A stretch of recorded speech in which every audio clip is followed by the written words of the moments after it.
Today's episode is brought to you by Bucket Golf. I am sick and tired of spending so much money to go play courses that really aren't even that good a shape and go put my Sunday best on just to get swamp ass and look like an idiot by the end of the day. That's where Bucket Golf comes in. In 3, 6, 9, and 18 hole sets, you can convert any backyard, any field, any park, anything really in general into your own personal golf course. You see us playing it down at Citizens Bank Park, and you're going to see us playing it a whole lot more this winter. Head on over to their website, bucketgolfgame.com. Use promo code TALKIN215. Give them a great review and have the time of your life playing a game that we all love, but now stress-free with a beer in your hand, and it's not costing you an arm and a leg to play. Bucket Golf. Let's play, folks. Welcome to Talkin 215, your go-to podcast for everything you need to know about Philly sports. Whether you bleed green, trust the process, fly with the Flyers, or fight with the Fightins, this is the place where we break down Broad Street. Jake, Sean, and Joey deep dive into the heart of Philly sports culture, breaking down games, roster moves, and sharing the stories that make the 215 truly legendary. So grab a cheesesteak, settle in, and let's get to Talkin 215. Now here's your host, Jake Biasado. What is going on, everybody? Welcome back to another wonderful episode of Talkin 215. I'm your host, Jake. We are joined with fan favorite, Dr. Extraordinaire, Dr. Joseph Mesa from our friends over at Delaware Orthopedic Specialists. Week in and week out, we keep getting clamoring reports of how much they love the injury updates, and we've been getting people saying how much they enjoy him sticking around the episode. I know last week we actually brought him back on, and they just love his insight. So he's going to be joining us all episode long today. Got a great episode in store for you. Unfortunately, we do have some injuries to talk about, and we have the number one guy to do that. But we also have Birds, Flyers, Sixers, and maybe even a little Phillies to touch on. Doc, how you doing tonight? I'm doing great. How are you? I'm doing very well. Excellent. Doing real well. I mean, I'm just going to get right into the meat and potatoes. The biggest takeaway leaving that game was what the hell happened to A.J. Brown? He comes out at halftime, walks over the sideline. The offense isn't even on the field, and then you see him like jogging into the locker room where it's not carded. He's not limping. He's got a little bit of pep in his step, and then he's quickly there ruled out with a knee injury. They have an MRI the following day. Like, if you have an MRI, it's got to be something that they're at least a little bit concerned about. Yeah, it's interesting about him because during the game he took a shot, and I thought it was like a shoulder/head thing because somebody hit him high. And he kind of was woozy after that. I didn't see any knee injury in particular, but I think, again, probably erring on the side of caution. They took him out. They thought the game was well in hand. Yeah, I know. Things change quickly, but I think at the time they were like, well, it's probably better to keep him out. And, once he's out of warm-ups and stuff, it's probably like it's not a good idea to bring him back.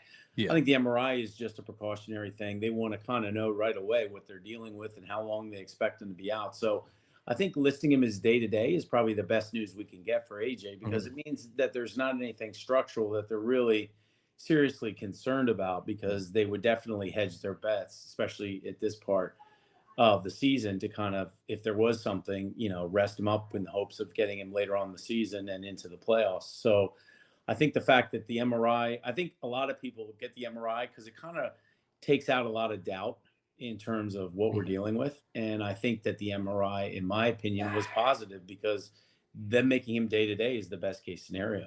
Yeah.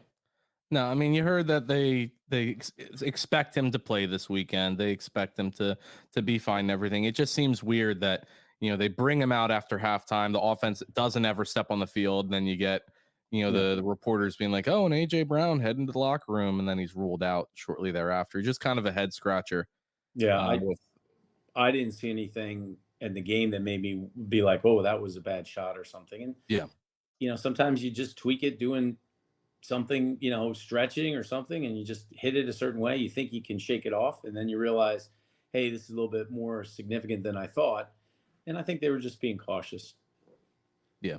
No, which is fine to be. I mean, we've got a good stretch of games coming up. Like, obviously, I will touch on Dak Prescott as he's now seeming to be out a number of weeks.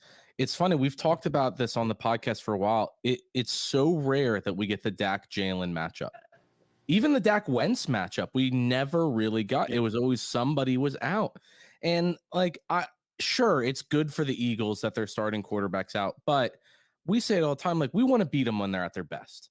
Yeah. Like, we hate Dallas, and I don't want any reason for them to be like, "Oh, well, if we Yeah. had Dak, if we had X, if we had Y, it would have been a different game." Like, I want to beat them when they're at their best. So, I'm disappointed that Dak's out. We never really want anybody to get injured, like other than just real pieces of garbage out in the NFL, like the average Joe guy. And we've said like Dak seems like a nice enough guy. He's just on a team that we hate.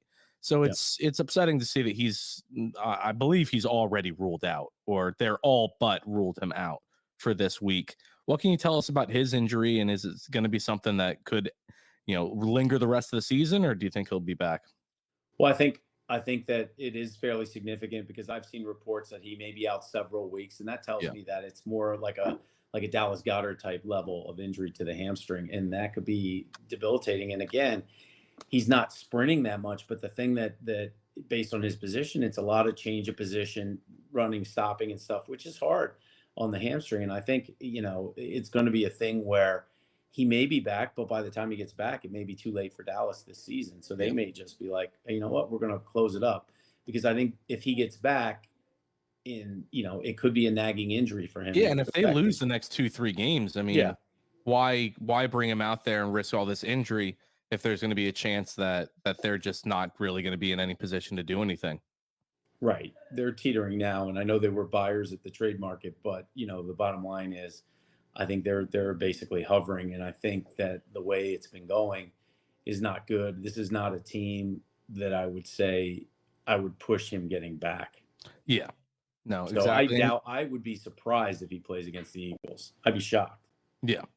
Sticking with Dallas Goedert now out 2 straight weeks, staring down the barrel at a third, this would be the third Yeah. week. Still has yet to practice in any capacity and everything. We've talked about it, that we thought maybe they were a little bit more optimistic that he could get back. And it's something that is so hard to judge from the onset, unless it's like a Jordan Mailata type thing where they knew pretty quickly, hey, this is going to be a prolonged recovery. And I think they might have just been a little bit overly optimistic that he could come back, to then realize that it's not going to be as quickly as they thought. Any realistic chance that he's going to be out there, or would you really rather err on the side of caution and keep him out another week? I think we're fortunate. We're getting good tight end play. I don't see a reason to bring him out, because I think you never know with the Eagles, but I think this game is one that they can really have in control early, and why risk it with the Commanders? And really the hardest stretch of your schedule is coming up past this Dallas game. Even if you include the Dallas game, I mean, you've got the Commanders, you got the Ravens. Yeah, I mean, it's the Dallas game in Dallas. Like, no matter what, we talk about a bunch of things with I always said, like, until Howie Roseman shows me that he's going to value linebacker, I'm not going to believe it. And the same thing goes with Eagles winning in Dallas. Until they show me that they can win in Dallas, no matter how bad Dallas is, I'm not going to believe it. Like, I need to see it. So this is certainly included in my list of the first of their tougher game stretch. Yeah, absolutely. But I think that this is one that I think they can manage with a Calcaterra at tight end. I don't think, him, especially since AJ is going to play. I think AJ not playing puts a lot more pressure on getting Dallas to return, because I think Jalen really needs that security blanket. And I think it's one of those two, usually. And it's interesting to me because it seems that he's almost getting that comfort level with Calcaterra as his safety valve. He's throwing to him a lot. And the one good thing I saw out of the game, well, there were a lot of good things in the Jaguars game, but, getting Dotson involved and him having that circus catch and fighting for that ball, I think it's going to give Jalen a little bit more confidence in using him as a weapon as well. Oh, of course. Yeah, because I think that's the main thing. I think if they feel, and Jalen feels confident throwing to Calcaterra, having AJ back, I don't think the pressure's on to get Dallas back. No, exactly. I agree with you there, and I'd be interested to see as the confidence grows, as he throws it more to Calcaterra, as he throws it more to Dotson. That was a big catch to really show, like, hey, you can put it up there, and I'm going to be able to do my darndest to come down with it. I mean, that was a game of highlights. That whole game, oh my God, was just nothing. I mean, obviously the Saquon run and hurdle was just video game character, but the Devonta Smith catch might have been the best play of the game. Oh, I think it was. I mean, unfortunately, I was in the corner. I couldn't see. But, I mean, looking at that, when he threw the ball, I thought he overthrew it. I thought he threw it too hard. I said, that ball's out of bounds. I thought he was throwing it away. And then the fact he caught that in the corner is incredible. I mean, his body control. I mean, the feats of athletic ability that you saw on that field is incredible. I mean, that Saquon thing, I couldn't even process what I was seeing at No. first. I was like, did that really just happen? It was insane. It was insane. And I was nervous. He took a shot right when he landed after that hurdle. He got sandwiched right in the middle of two guys. Devonta Smith has really impressed me throughout his career in the NFL with his field awareness.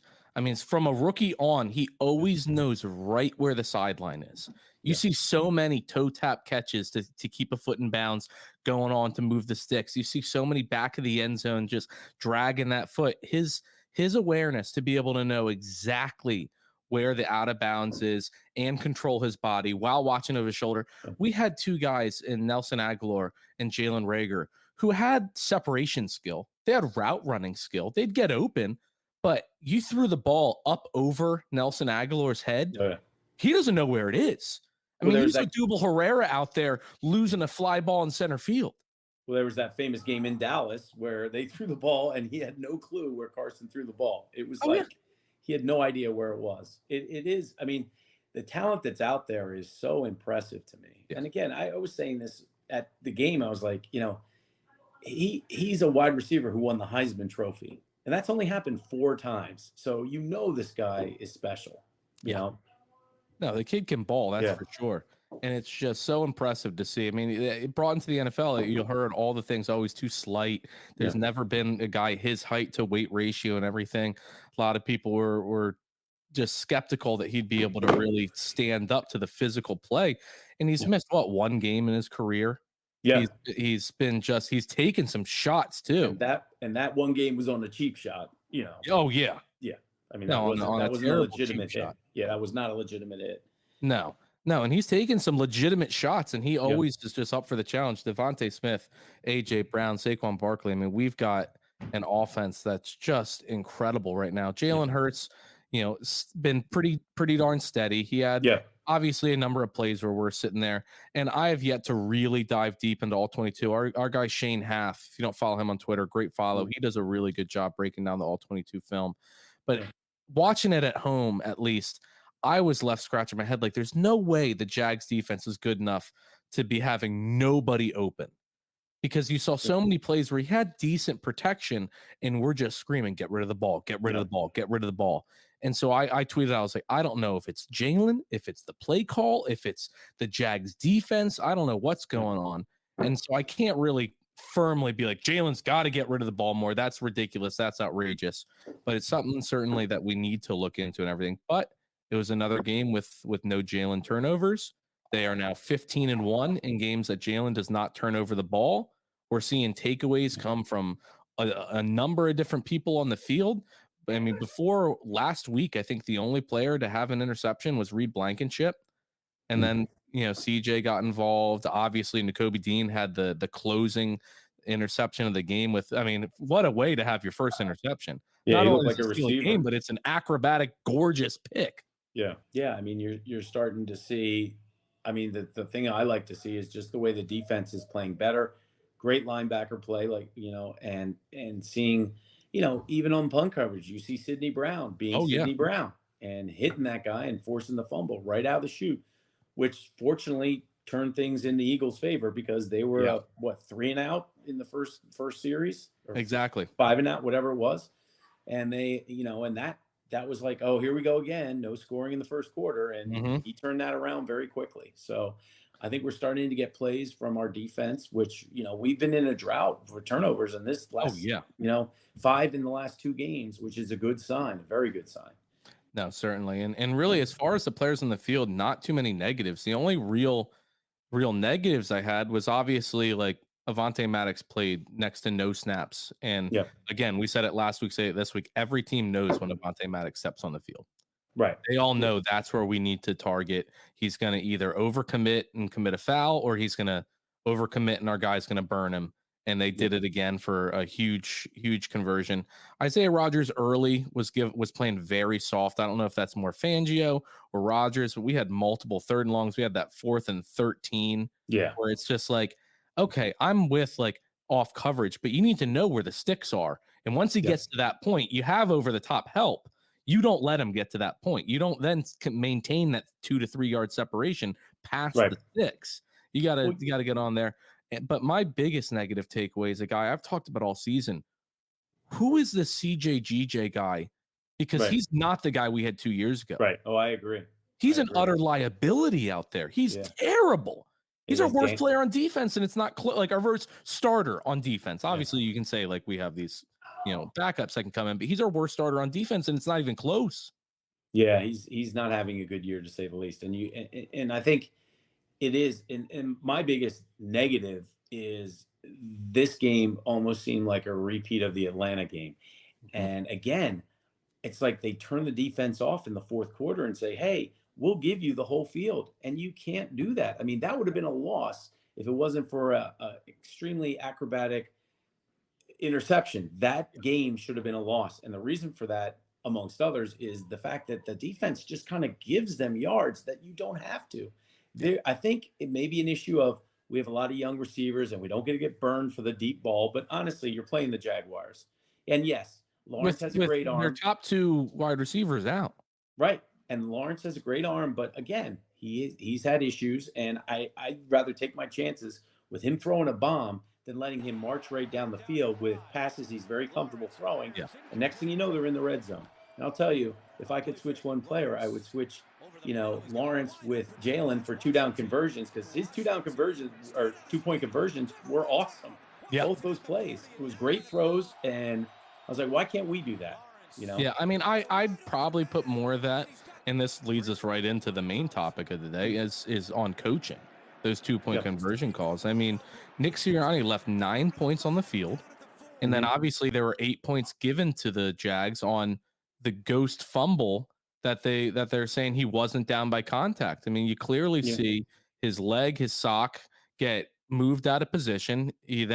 They're saying because he bumped into Landon Dickerson, that was what actually caused him to go down, even though by the rule, contact by a defensive player that preceded by the player going down is still down by contact. Left everybody. I mean, even when you hear the rules analyst, he usually is always like, oh no, it's a tough call, but I think they got that one right. He said, I'm shocked that they stuck with the call on the field. Well, the other telling thing is the defensive lineman ran right into back to one of the offensive linemen, and he didn't even tackle him because he thought the play was dead. Yeah. He had him right in his grasp, but he didn't do anything because he thought the play was over.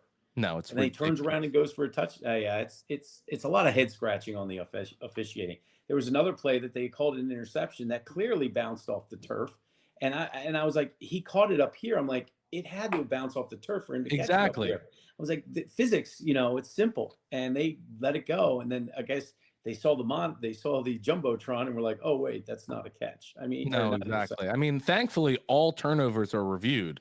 Yeah. And so that was one of those rapid replay assists, and it was, extremely close or extremely quick. It's not close. It was extremely quick. Yeah. So who knows if that was on the road, if we had gotten that call, well, they would review the turnover, but there's another play where a guy's knee was clearly down and he ran another 20 yards. And I'm like, you guys, I don't know what they're watching. It's just, you're seeing it more and more. It seems like they're erring more on the let them play. We'll fix it. We'll fix it on the back end, which sometimes you like because there's plays that we've seen where it's like, why'd you whistle it dead? He was never down, or hey, he was contained, but he was escaping, and you just took away a first down. And so it's kind of you can't win in either situation. But then when you do that and you still get the call wrong, is where you just run into just terrible officiating. We're seeing just awful calls left and right around the NFL, and there was more of that in this game, but most of the terrible calls were coming from the headset of Nick Sirianni. I mean, I tweeted after the game, despite Nick Sirianni's best effort, the Eagles still won. Yeah, I mean, it's funny, and I was saying this at the time, I'm like, I've never felt a win feel so bad. Yeah. Like, you have the win, and it was a nail biter, which shouldn't have been a nail biter, but still you're like, these things are, when you don't go for, you don't kick a field goal when it's an easy kick, and then you wait till it's a 57-yarder. And you can't put that on Elliott. Yeah, and the guy hasn't kicked the whole game, and all of a sudden you're like, okay, make this one, which is when he should have gone for. I mean, it's like it's like everything's backwards. No, and then you're up 6. A field goal makes it a 2-possession game, and it's a 45-yarder. and you go for it there and have a ridiculous play call that would have made it like you make it a 9-point game there, or the one where it's like, hey, why are you going for 2? The difference between 17-0 and 18-0 is way smaller than the difference between 16-0 and 17-0. That's massive. That's a 3-possession game to a 2-possession game. Makes no sense, even though you get the penalty.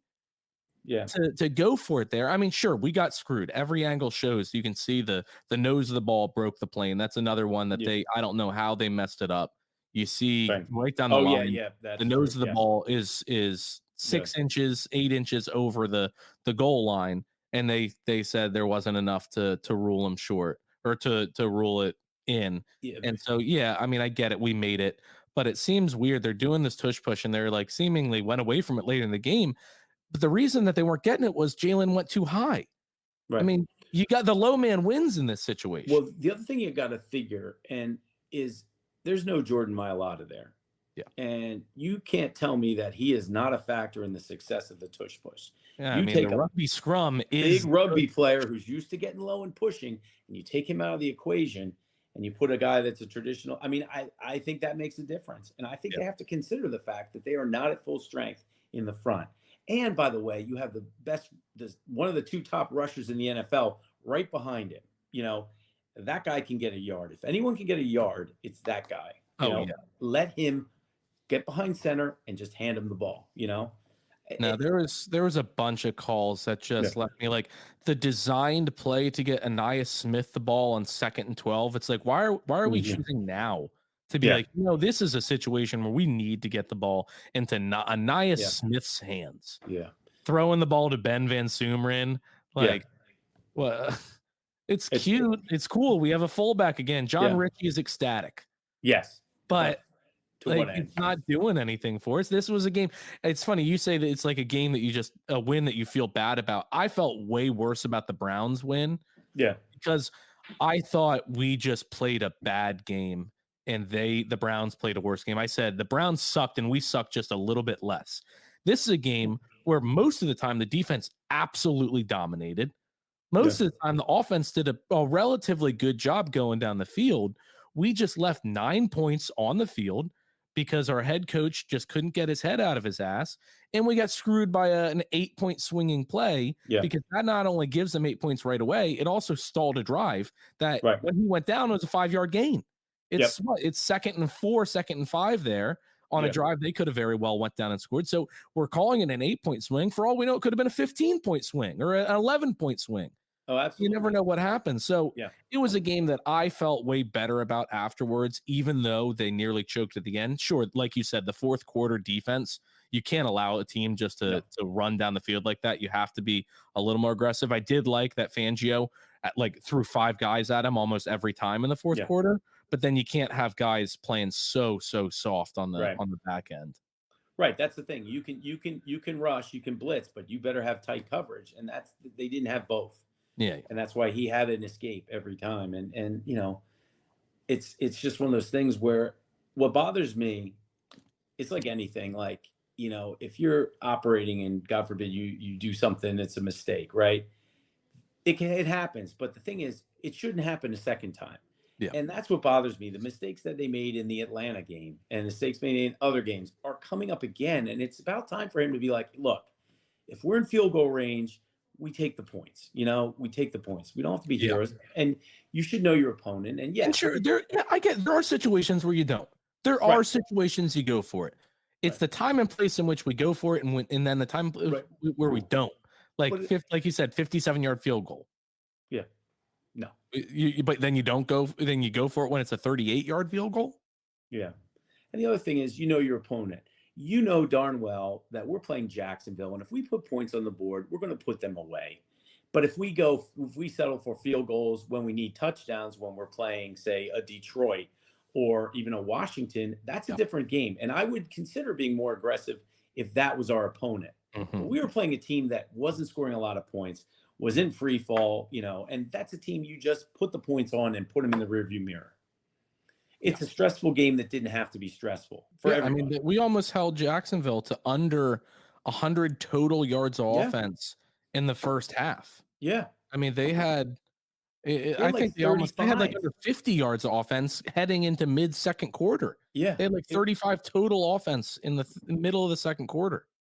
Right. So that's a team you score on and you just put them away because you get up 3 scores. They're gonna. But if you spot them 14 points in 5 seconds, then you're right back in it. And that Mhm. unfortunately was where that fumble really swung the tide of the game. Because Yeah. they went from being down 22 to not or whatever it was to now being 22 to 14, and that puts you in the game, and that swings the momentum in their direction. That gets them fired up. Oh yeah. You know, you don't No, want to give certainly. these teams any life, and that's what they did. They let them hang around till the very end. Yeah. Might But have saved some Dougie's job for a week, yeah. but No, I mean, Nakobe Dean might have saved Nick Sirianni's job. yeah, that's true. Like That loss, he might have lost his job had they lost that game. yeah, I'd be surprised, but there were people saying like people I respect being like that might have been a career saving interception by Nakobe Dean for Nick Sirianni. well, think about it. How many times have you ever seen the Eagles blow a 22-point lead or a 20-something point lead? I remember one time when we were playing the Joe Montana, I'm being old now, but the Joe Montana Niners, and we had a 3-touchdown lead, but we lost. But that was Joe Montana, Mm-hmm. and yeah, that was a dynasty team. And to have a 22-point lead at home and lose the game is grounds for firing in light of everything else that's going on with Nick. Oh yeah, no, exactly. Especially like we've talked about with the way the Falcons game ended with all that. So, but at the end of the day, we saw a lot of positives. We saw a relatively good job with winning the takeaway battle. Again, that fumble wasn't a fumble. We saw Jalen Hurts have some mistakes, but overall play a pretty clean game. And the passes that he did end up making, like we said, the pass to Devonta, while Devonta made the much harder job, it was still a perfect pass. Well, the other pass he threw to Devonta was beautiful too. Yeah. That was a beautiful ball. And that was Jalen. That was a combination, but that was a beautiful throw. Yeah. No, so he's making some very impressive throws. He's making some great decisions with his legs. It's a shame there was one call that the play got blown dead right after the snap. Where they got him again with the read option, where the defense bit really hard on Saquon having it. Hurts tucked it and was about to take off on another long run, and they blew it dead. But I thought he did a great job with his touchdown scramble earlier in the game, where he just sold it so well to the read option to Saquon, really moved his feet well. And then you saw a couple of other plays where he just willed himself to get that first down with his legs, where he gets tripped up at the line of scrimmage and just somehow does everything using every part of his body other than his forearms, elbows, calves, and knees to be able to stay off the turf and get to the first down. So the guy has the want, has the drive. It's just, there's little things that come with play calling, that come with coaching, that come with just building a nice tempo of the game, which it seems like they'll have for 2/3, and then they'll lose all their tempo and do something stupid based on mostly coaching. So still way more positives to come out of this game than negatives, other than maybe CJ, GJ, other than a couple of random guys here and there. Yeah, and I think fortunately we are having a blessing in terms of these young guys playing so well that some of these, CJ not playing great, there are other guys that are really stepping up, and that's a big. I mean, thing. Cooper DeJean is playing at a Pro Bowl level right now. Yeah. I mean, teams are not going to throw screen passes on anywhere towards his side of the field. Yeah. I mean, you can't. The guy just sniffs him out and just a missile launched right over to the ball carrier. He's making plays left and right. Like he's playing at a Pro Bowl level. He's playing incredible. Like Quinyon Mitchell had one of his not best games and still in the game. He didn't play bad. You just saw like, oh yeah, played a little bit soft there, gave up a big first catch. down. Yeah, but never gave up a massive play. No. And I think, and that's growing pains. I mean, at the end of the day, you're like, well, they're rookies, and they're playing their scheme, they're doing their thing. And I'm very excited for these two and others on the team. I think that They are playing better. They are rising. And I think it's just a matter of gelling together and confidence. And I think that there are going to be growing pains. I mean, look, you look at not to switch teams, but you look at the Sixers last night. Paul George and Maxey have to figure out how to play on the court together. And that's going to take time. And I think that's what's happening now with the Eagles and these young players is they've got to get confident, knowing their role and doing their thing. And I think that'll come. And it already has. I mean, this is better than expected of 2 rookies, way better than expected. Yeah.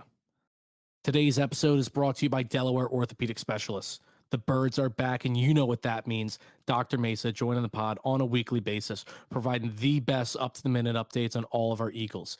Let's hope that we don't have too much to talk to him about with injured birds this season, but he and any of the other wonderful providers at DOS can talk to you about any injury that you or a loved one have been dealing with for far too long. The only fellowship-trained surgery center here in the state of Delaware, why would you trust anyone other than a specialist? Them being specialists means that they are specialized in each and every part of the body. So if you come in looking for a specific doctor for a specific part of the body, they've got you covered. They're going to hold your hand and walk you through every step of the process, and you're going to make sure that you're happy with all of your results. 302-655-9494 is how you get a hold of them on the phone, or head on over to delortho.com to schedule your appointment today. After they provide you with wonderful care, head on over to Google, give them a great review, and let them know that Talkin 215 sent you. Switching over to the hard court, Joel Embiid still missing some time. He's obviously now suspended 3 games for whenever he is healthy. Yeah. And I mean, just an absolute BS suspension to where, I mean, the organization's a joke, apologizing to Marcus Hayes, giving him no punishment whatsoever. And now Joel gets a 3-game suspension for defending his family. I mean, just pathetic by the organization. Marcus Hayes is just a hack. Yeah. He's the John McClane of the NBA. I mean, players certainly have lost respect for him. You see guys, I mean, Jake Voracek had, I for some reason, I can't remember his name. He had his, a bone to pick with one of the Flyers reporters. Obviously, a lot of Fletcher Cox can't stand John McClane. And now, obviously, a lot of the Sixers are not going to be answering any questions from Marcus Hayes. But injury, Joel Embiid, they say he's extremely close. What are your thoughts on this? Is this something that is mostly preseason? Once he gets in, they already announced he won't play back-to-backs. So unless something else pops up, he should be fine, or what are we thinking?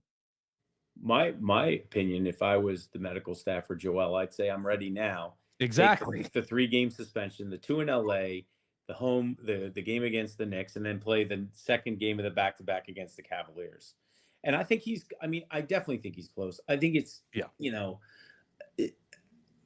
on one hand, again, like we talked about before, I think it's great he went to the Olympics. I think you can't deny a man that dream. But I think people say, well, he didn't get hurt in the Olympics. No, but he could have spent that time strengthening and rehabbing further, which he didn't. And I don't care what anybody says. You're playing at that level, that elite level. It's going to take a toll. You're going to be sore. And that's like playing playoff basketball and extra further than the finals, So I think that adds into it. I think we may experience this in 4 years if he's still there and there's another Olympics. But other than that, I think you spend your summer to rest, to rehab, to get better. And when you take that away and you're an athlete that went into it coming off an injury, that just puts you kind of in suspended animation. And then you have to kind of build it up. I think he underestimated the toll that the Olympics would take on his knee, regardless of whether he got injured or not. And I don't think he did. I think it's just he needed that time to build up and all that. And I think he's much better at that aspect of his game than he was early in his career. So I think that it's smart. Here's a guy that's been through many injuries. He knows his body, and he knows that if he's ready, he will play. I have every confidence that Joel wants to be on that court. I don't see any reason why he wouldn't, especially now. He wants to make sure that this doesn't carry on to be a problem throughout the season. So he wants to get this done. And I think that he just didn't feel ready enough. He had a little preseason activity and figured, wait, this isn't where my knee should be at this time. I got to take some time. And as much as I hate it as a season ticket holder, it's the mature decision to make, to say, okay, my knee's not 100%. I'm not going to risk it the first week of the season. And, I think it's smart. nobody can predict the future, and I'm not saying this guarantees a whole playoff run because he almost seems snake bit in that regard. But I think you have to go into a season at 100%. I tell this Yeah. to my athletes all the time when they have ACLs and they're chomping at the bit to get back. I said, look, you injured your knee when you were at 100%. You better at least be at that point, or you're going to hurt yourself again. And I think That's a great point. and he's finally sinking in, and I think it's good for him, and I think it's good. People got to be patient. I'm the same way. I'm like, what am I watching? These first games, but it's it's an investment in the future. Yeah. And I think a healthy Joel Embiid and a healthy Paul George and a healthy Tyrese Maxey is one of the better teams in the NBA. Yeah. No, it's funny. Everybody was like, oh, him playing the Olympics is going to be so good. His conditioning is going to be higher. He's going to be coming in fresher. But it's just like, yeah, maybe if it's a point guard who's 6'5", 6'6", athletic, like we're talking about a 7'2" massive man that's already got some knee problems. That's just putting a lot of more stress on him with limited time to recover. You kind of could have seen the writing on the wall with all this. And so I'm with you. I think as a medical staff, you say, yup, he's good to go. He misses the next 3 games, gets right. Yeah. Oh, absolutely. Because if he's close, just bank those 3 games. He wasn't going to play anyway, Exactly. And I think it is ridiculous that, not to, from a purely non-medical standpoint, but you don't invoke somebody's family in these conversations. No. This is about the article. The article itself is fine. Yeah. But like there was no need to add that in. Right. If you want to talk about effort, sure. Like you want to talk about this, like, all right, it's fair game. You're playing in Philadelphia.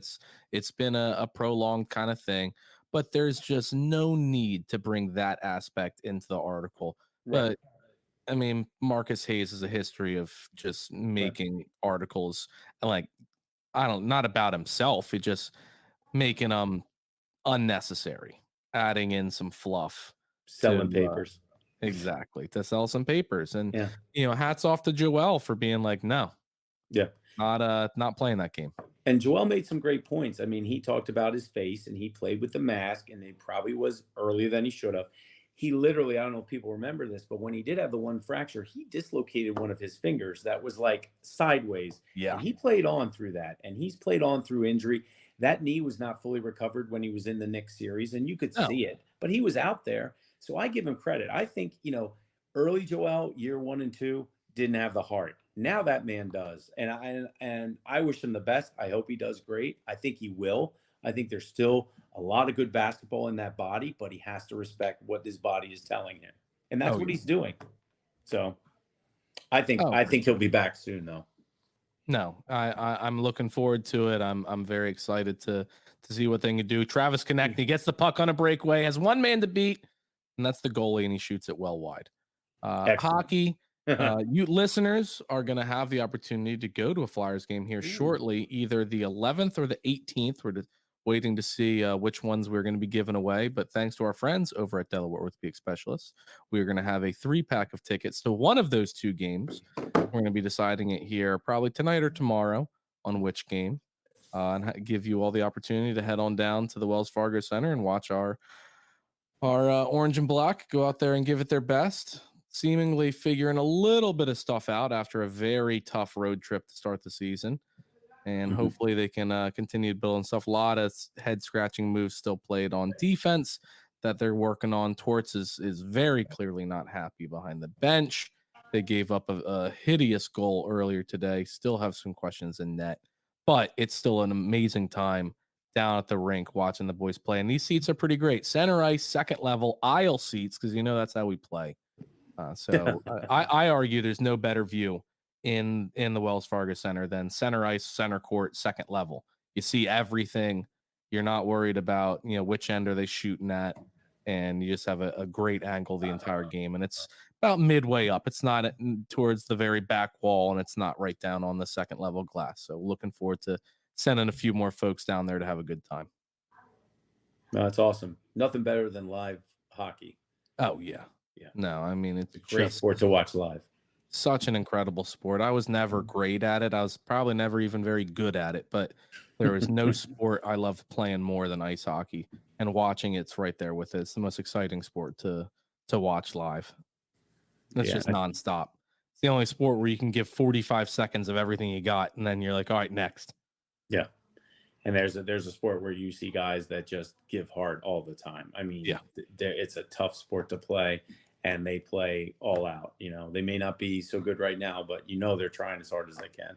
No, again, Sean caught it again. My filler word is no. I catch it every week. I say no before I start a sentence, and that's the filler word. We're working on it, Sean. Yeah. You see guys in hockey take pucks off the face, take skate blades, and get 75 stitches in the locker room between periods and come back out. You see that in hockey, basketball, anything. They're missing 3 weeks. They're not coming anywhere close to action for a long time. It's the toughest sport there is out there. Yeah, absolutely. Absolutely. So we're wrapping things up here. Exciting week coming up. It's Dallas week. We're going to really break into that in a couple of days. Talk about all things Eagles, Cowboys. Might even be having a Cowboys podcast or a Cowboys fan come on to talk a little smack during the week. Not going to be as fun with Dak being out. Really wish that we could have faced him full strength, because you always want to take on teams at their best and beat them at their best. So you can't give these cockroaches in the Delco area that are Cowboys fans any reason to make excuses. They'll do it anyway. They'll talk about incredible stat sheets on a game that they lost by 20, but CD put up 125 and 2 scores. That's great. What was the final score at the end of the game? That's what matters way more to me. But hey, more power to you. Doc, really appreciate the time. Love having you on for a full-length episode. It's always, a great pleasure and privilege. You can see the guy just has immense knowledge of all things medical, and then is clearly just a diehard Philadelphia sports fan, and that comes through in his sports talk. But with that, you already know, if you or a loved one needs any kind of help in the orthopedic world, head on over to delaortho.com or give him a call at 302-655-9494. Maybe even request Dr. Mesa, but always let him know that Talkin 215 sent you. Doc, final thought. Final thought is I'm cautiously optimistic about all our teams. I think that the future is brighter. I think that, the Eagles, the Sixers, and hopefully the Flyers are on their way up. Well, the Flyers just gave up a goal. Oh. As if on cue. Yeah. Exactly. My final thought, by the time you are listening to this, you will no longer have to watch political ads for the foreseeable future. Amen. Go Birds.